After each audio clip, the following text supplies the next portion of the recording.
নমস্কার, কেমন আছেন সবাই? সৃজিশ্রীতে আপনাদের স্বাগত জানাই। আজকে আবারও একটি নতুন রেসিপি নিয়ে চলে এসেছি। আজকে বানাবো বড় মাছের তেল ঝাল। এটা আসলে একটা ফ্রোজেন মাছ। আমাদের এলাকায় এটাকে বিলাসপুর বলে থাকেন। আপনাদের ভাষায় এটাকে কি বলে থাকেন আমাকে কমেন্ট করে জানাবেন অবশ্যই। তো মাছটাকে আমি এইভাবে বড় বড় করে পিস কেটে নিয়েছি। এটা আমি বাড়িতে নিয়ে এসেই আমার প্রয়োজন অনুযায়ী যেরকম আমার দরকার ছিল সেই অনুযায়ী আমি পিসটা কেটে নিয়েছি। এবার তার মধ্যে অল্প একটু লবণ, হলুদ আর একটু সর্ষের তেল মাখিয়ে নিলাম। মাখিয়ে ম্যারিনেট করে 5-10 মিনিট মতো রেখে দেব। রেখে তারপর এটাকে আমরা ভেজে নেব।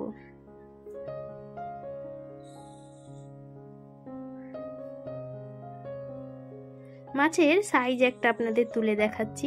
সাইজটা দেখে বুঝতেই পারছেন মাছটা কতটা বড়। এটাকে আমি আমার ইচ্ছে মতো পিস করে নিয়েছি। আপনারা আপনাদের ইচ্ছে মতো ছোট বড় করে নেবেন। এবার কড়াই গরম করে এটাকে ভালো করে ভেজে নেব।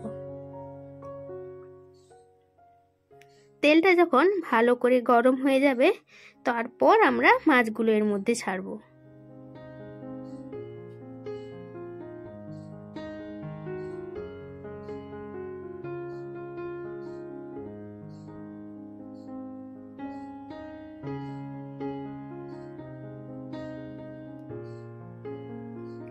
এবার নিচের দিকটা একটুখানি হতে দেব, ওই 1-2 মিনিট মতো। তারপর আমরা উল্টে পাল্টে এটাকে লাল লাল করে ভেজে নেব। এটা আমি একদম কড়া করেও ভাজবো না আর একদম হালকা করেও ভাজবো না, মোটামুটি মিডিয়াম একটা কালার আসবে। তারপর আমরা এটাকে তুলে নেব।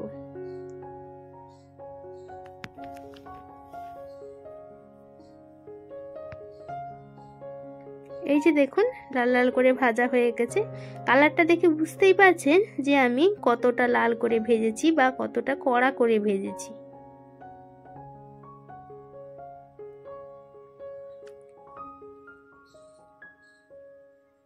এখানে আমি 4 পিস মাছ নিয়েছিলাম, 2 পিস ভেজে নিয়েছি আর বাকি যেটা আছে সেটাও আমি এবার ভেজে নেব।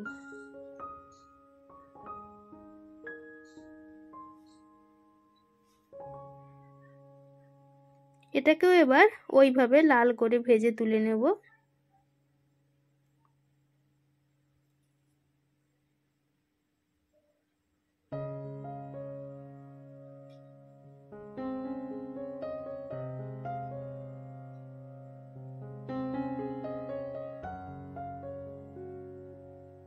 বেশ সবগুলো মাছ এবার আমার ভাজা হয়ে গেছে।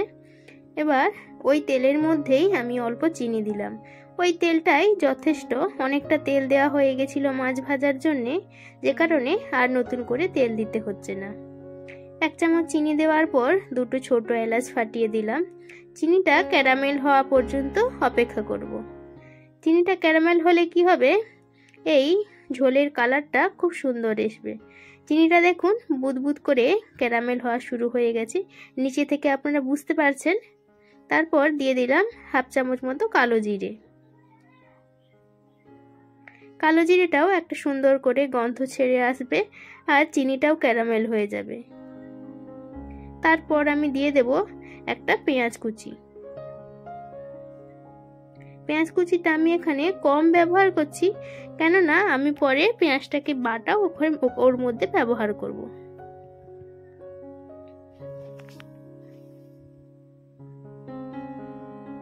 পেঁয়াজটা হালকা লাল লাল করে ভাজা হওয়া পর্যন্ত অপেক্ষা করব। তারপর দিয়ে দেব এখানে আদা বাটা।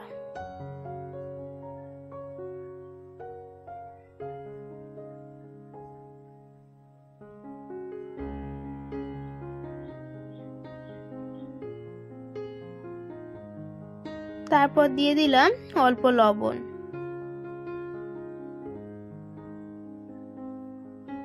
এটা দিয়ে ভালো করে মশলাটাকে একটু কষিয়ে নিচ্ছি।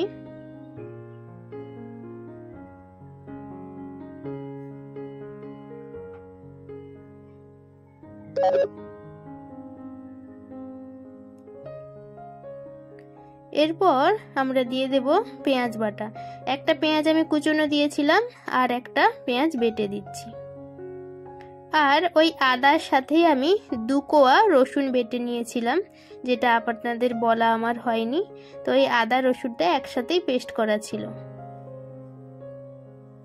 এই পেঁয়াজ বাটাটা দিলাম, এতে গ্রেভির টেক্সচারটা খুব সুন্দর আসবে। সব মশলাগুলো ভালো করে একটু ভেজে নিচ্ছি। তারপর দিয়ে দেব লঙ্কা গুঁড়ো। এটা কিন্তু কাশ্মীরি রেড চিলি পাউডার নয়, এটা লাল লঙ্কার গুঁড়ো। আর দেব পরিমাণ মতো হলুদ গুঁড়ো।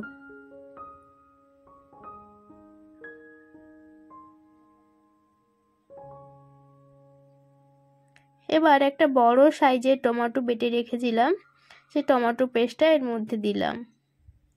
কোনো কাশ্মীরি রেড চিলি পাউডার ব্যবহার করছি না। আপনারা যদি চান কালার নিয়ে আসতে, আপনারা সেটা ব্যবহার করতে পারেন। কিন্তু গরম তেলের উপরে চিনি দিয়ে চিনিটাকে ক্যারামেল করে নিলেই যে ঘরোয়া পদ্ধতিতে যে কালারটা চলে আসে, আর কাশ্মীরি লঙ্কা গুঁড়োর প্রয়োজন হয় না এই রান্নাটাতে। এবার সবগুলো একটু ভালো করে কষিয়ে নিচ্ছি। টমেটোতে যে জলটা ছিল সেটাতে এই গুঁড়ো মশলাগুলো, শুকনো মশলা সব ভালো করে কষানো হয়ে গেছে। এবার ওই বাটিটা ধুয়ে একটু হাফ বাটি মতো জল দিয়ে দিলাম। সবগুলো ভালো করে ব্যালেন্স হয়ে কষানো হয়ে যাবে, এই জলটা দিলাম তাই।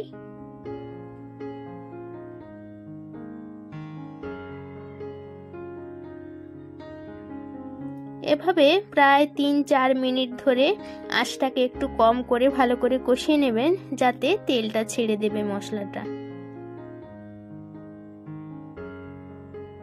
মশলাটা যখন তেলটা ছেড়ে দেবে তখন বুঝতে পারবেন যে আপনার মশলাটা একদম পারফেক্টলি কষানো হয়ে গেছে। এরপরে আমি এখানে একটু কাজু বেটে রেখেছিলাম, ওই 4-5টা কোয়া মতো সে কাজু বাটাটা দিয়ে দিলাম। আর দিলাম 3টে কাঁচা লঙ্কা। কাঁচা লঙ্কাটা আমি একটু একটু করে চিড়ে দিয়েছি। কাজুটাকে কষানোর কোনো প্রয়োজন নেই। এবার আমি আমার যতটা প্রয়োজন ততটা আমি জল দিয়ে জলটাকে ফুটতে দেব।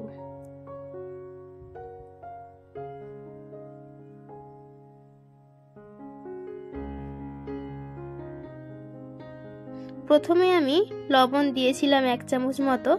যখন আপনারা জলটা ফুটে যখন মাছটা দিয়ে দেবেন, তখন একবার আপনারা চেক করে দেবেন আপনাদের লবণ আর লাগবে কিনা। এটা আসলে বেশি একটা খুব ঝোলঝোল হবে না, তাই এতে বেশি পরিমাণে জল দিলাম না। জলটা যখন ফুটে আসবে তারপর মাছটা দিয়ে দিলাম। মাছটা দেওয়ার পর এটা বেশি নাড়াচাড়া করার দরকার নেই, মাছটা বড় সাইজের আছে তো তাই ভেঙে যেতে পারে। তাই মাছ দেওয়ার পর বেশি নাড়াচাড়া করার দরকার নেই। গ্যাসের ফ্লেমটাকে একদম লো করে দিয়ে এটাকে একটু আস্তে আস্তে হতে দিন। যখন এক পিঠ একটু হয়ে যাবে তখন একটু হালকা করে অপর পিঠটা উল্টে দেবেন।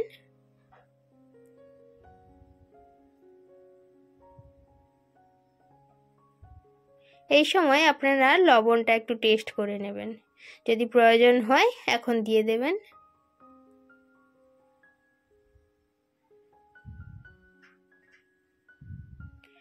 এইভাবে কিছুক্ষণ হতে থাকুক মাছটা, যাতে এর মধ্যে তেল মশলাগুলো ঢুকে যাবে আর এই গ্রেভিটাও একটু কম হয়ে যাবে।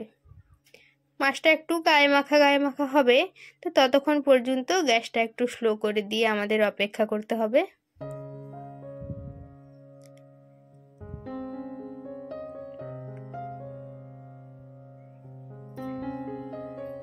দেখুন জলটা একেবারে কমে এসছে।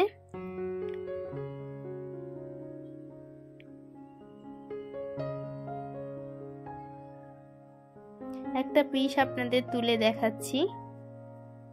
দেখুন গ্রেভিটা কত সুন্দরভাবে মাছের গায়ে ভালো করে লেগে গেছে।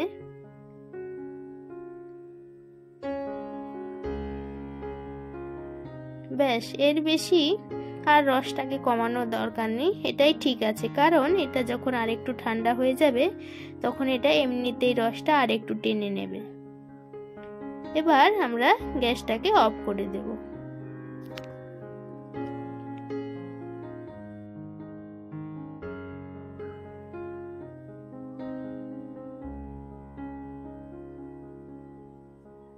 একটুখানি এভাবে স্ট্যান্ডিং টাইমে রেখে দিয়ে তারপর আপনারা পরিবেশন করুন।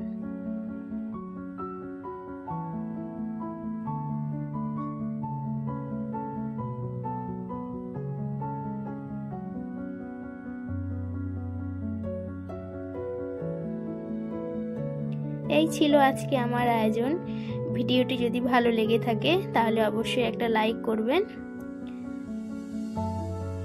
আর আমার এই ভিডিওটি দেখার জন্য আপনাদের ধন্যবাদ জানাই। আপনারা সবাই ভালো থাকুন, সুস্থ থাকুন।